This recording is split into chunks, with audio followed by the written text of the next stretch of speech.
This is an essay called Long December.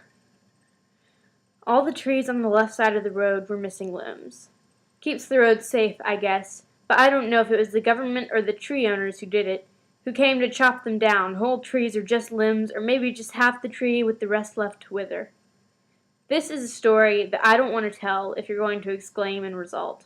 If you're going to say the same thing everyone else says, that you're sorry, that they want to know how my sister is, if that's what you're going to say, it'd be better if you just didn't say anything at all. Because you'd ask how she is, and I'd say, fine, we're all fine, and that these things get better. But we're not, and we won't be. Just don't, please, okay? This isn't fiction, and the hospital doesn't heal everything. I still wince when I see an ambulance sometimes, because she could be in it.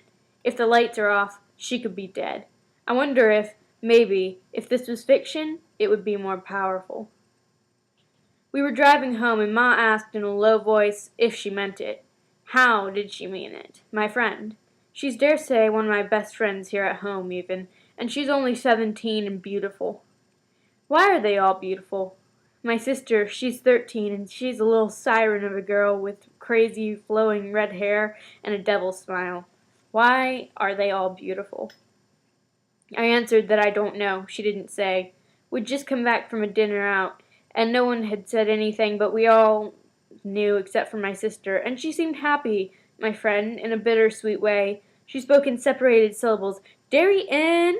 And she played and laughed and scolded with my dad for playing with his food. She ordered 2 kids' meals and ate it all, and still never revealed where she puts it.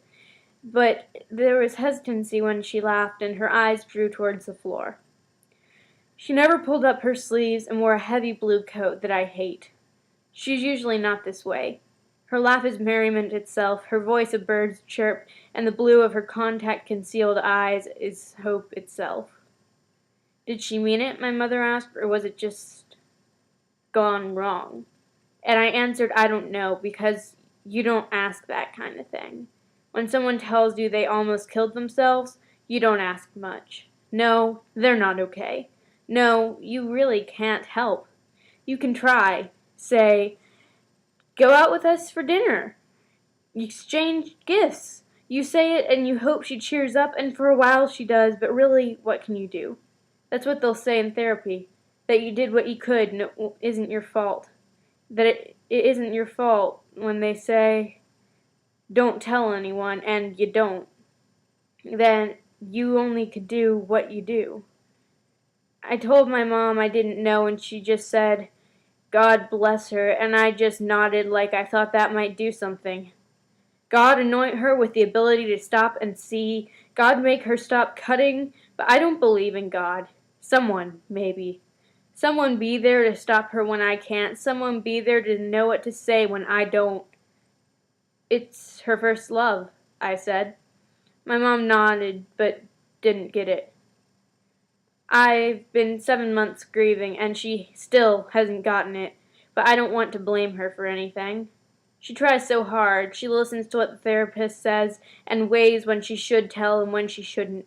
It's her child who almost died, and I think about that when I have a breakdown in the school gym, crying and saying the numbers 2 and 7. 2 people wishing they were dead, and 7 months since this place meant anything but sorrow.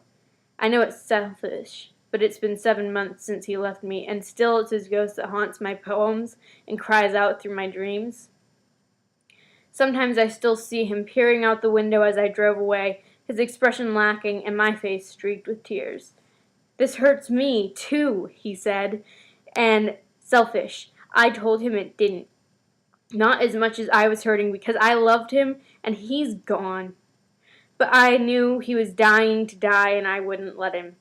I think that's why we haven't spoken in 5 months. 5 months selfish. He's in the army now, I think, but I can't be sure. It's where he always wanted to go, a hero of a war that he knew damned well wasn't made for him. 7 months selfish, and number 2, sorrow. Selfish because we should all be worrying about my sister. She tried to kill herself too, and we say it's fine, just like we're fine, like we say the smells of the hospital don't bother us, but it creeps me the fuck out that my sister lived in this place for 3 weeks, and it creeps me the fuck out that I can't remember what happened that day much either. I don't know if I cooked dinner or if maybe we went out. I don't know what I played or when I played it, but I've been told. I remembered them dragging her up the stairs, and I had to collect the bottles. This I don't think about, ever. It comes up when she texts me, and I see my frantic pleas from when she tried. Where are you? Can you see this? Please, please answer me. You're scaring me. October 25th. The day I can't remember. I should probably just clear my text history. We were still in the car, and I told my mom she doesn't understand losing a first love because hers, she married. My mom's stressed and I know it, fraying at the edges, cracking like stone when she tries to smile. I was playing the music and I pick a favorite of mine, Long December by Counting Crows, and maybe I shouldn't have. It hits home and I want to cry. This year has to be better than the last, she says, and we're very quiet after that until she shakes her head sadly, and we both sing like it's our duty. And it's been a long December and a series of the longest months of my life. This song hits my heart.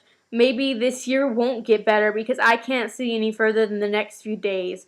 Days, the longest and quickest of our lives, when we look up and ask ourselves, where did the time go? This song, when we're in and out of the psych ward in winter, and it's all about the hospital smells and the things I can't show her. My sister, my friend. Slower laughs and drawn out words that we don't want to offend anyone. We don't want anyone to try again and come out bleeding, drop down to the floor dying. Not again. And it's been so long since I've just been honest. I guess I should. We sang to the last note and got out of the car into our long December.